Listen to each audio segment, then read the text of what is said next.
अब next topic forest के बाद में आपका है ग्रासलैंड्स। ग्रासलैंड्स भी दो तरह की होती हैं, ट्रॉपिकल ग्रासलैंड और टेम्परेट, यानी ट्रॉपिकल एरिया और टेम्परेट एरिया वाली। Tropical grasslands are found in either side of the equator. वही इक्वेटर के आसपास आपको ट्रॉपिकल ग्रासलैंड मिलेगी जो कि कॉन्टिनेंट्स के इंटीरियर में, जैसे Africa, Brazilian highlands, parts of Bolivia, Paraguay, Venezuela and northern Australia. Such grasslands are known as savanna in Africa. Africa में इनको सवाना कहते हैं। Llanos in Venezuela, campos in Brazilian highlands. तो अलग अलग जगह अलग अलग नाम से ये जानी जाती है। Moderate rainfall does not allowed the vegetation. क्योंकि बारिश इस एरिया में बहुत ज़्यादा नहीं है, इसलिए वेजिटेशन बहुत ज़्यादा थिक और डेंस नहीं हो पाती, तो लंबी ग्रासेस ही रह जाती हैं। The grasses are tall and coarse. ये ग्रासेस काफ़ी लंबी है और कोर्स है, दर दरी होती है, जो हल्की हल्की चुभती भी है। And trees are scattered. और जो भी पेड़ पौधे यहाँ मिलते हैं वो थोड़े स्कैटर्ड यानी दूर दूर होते हैं over the entire region. Temperate grasslands are found in the interiors of the continent.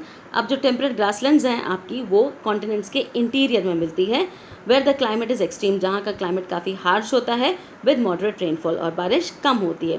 These grasslands are known as veld. इन ग्रासलैंड्स को वेल्ड कहा जाता है साउथ अफ्रीका में, डॉन्स ऑस्ट्रेलिया में, स्टेप्स यूरोप और एशिया में, पम्पास साउथ अमेरिका और प्रेरीज नॉर्थ अमेरिका में।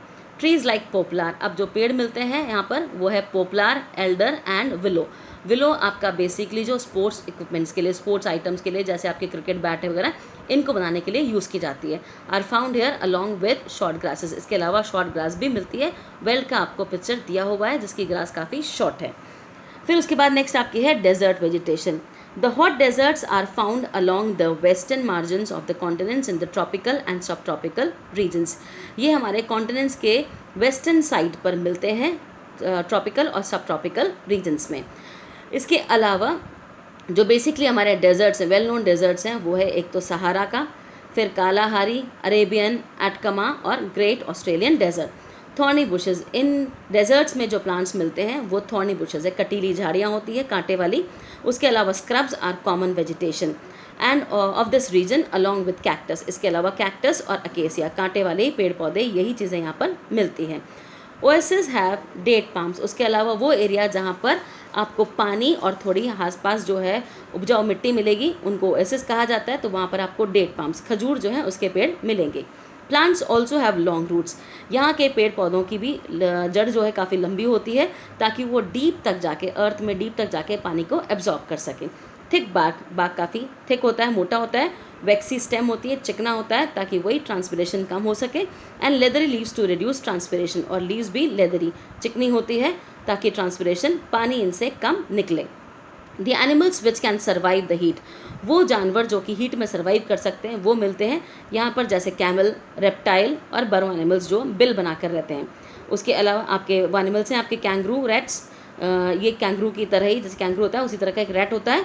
And ground squirrel. ये स्क्विरल, ये गिलहरी वो है जो कि ग्राउंड में बिल बनाकर रहती है। Are generally found here. The cold deserts found in the temperate regions include the Gobi desert. अब ठंडे इलाकों में पाए जाने वाले टेम्परेट रीजन्स के अंदर जो कोल्ड डेजर्ट मिलते हैं वो है आपका Gobi desert, Tibetan plateau in Asia and the Patagonia plateau, ये साउथ अमेरिका में। These deserts are mostly barren. ये बिल्कुल बंजर टाइप के ही हैं, यहाँ पे लोग कम रहते हैं और पेड़ पौधे भी कम हैं। One can find course grass. यहाँ पर आपको कुछ मिलेगा तो दरदरी घास मिलेगी, श्रब्स मिलेगी थोड़ी बहुत, और थॉर्नी बुशेस, कांटे वाली झाड़ियाँ। इसके अलावा tundra vegetation. Tundra vegetation is found to the north of the Arctic circle, northern part of Canada and Alaska, southern Greenland and northern part of Eurasia. ये बेसिकली सबसे ठंडे इलाकों में पाई जाने वाली वेजिटेशन है। Heavy snow cover does not encourage plant growth. अब क्योंकि यहाँ पर स्नो कवर काफ़ी ज़्यादा रहता है, स्नोफॉल काफ़ी ज़्यादा होती है, इसलिए प्लांट ग्रोथ को ये बहुत ज़्यादा एनकरेज नहीं करते। Willow birch. यहाँ पर आपको जो चीज़ें मिलेगी, विलो के ट्रीज़ देखने को मिल सकते हैं, birch, Elder and juniper. Border the Tyga forest. तो टाइगर फॉरेस्ट के किनारे यानी नीचे की तरफ, नदन से नीचे की तरफ थोड़ा सा हम जाएंगे तो वहाँ पर आपको थोड़े बहुत पेड़ मिलेंगे जिनके नाम दे रखे हैं आपको। उसके अलावा जैसे जैसे आप आगे बढ़ोगे आपके ये पेड़ पौधे छोटे होते थे ग्रासेस में कन्वर्ट हो जाएंगे। During summer some flowering plants like mosses and lichens grow. और समर्स के टाइम पर जब थोड़ी बर्फ़ यहाँ पे मेल्ट हो जाती है, ज़मीन हल्की दिखने लगती है, तो यहाँ पर आपको मूसेस और लाइकेंस मिलेंगे जो इनमें हल्के छोटे मोटे फ्लावर्स वगैरह लगते हैं। जैसे कई बार हमने देखा है कि पेड़ों की जो तने होते हैं उनके ऊपर काई लग जाती है, हरी हरी बिल्कुल मखमल जैसी, वेलवेट जैसी, और उनमें बहुत छोटे छोटे फ्लावर्स होते हैं। तो ये मूसेस लाइकेंस इसी तरह की कुछ चीज़ें होती हैं।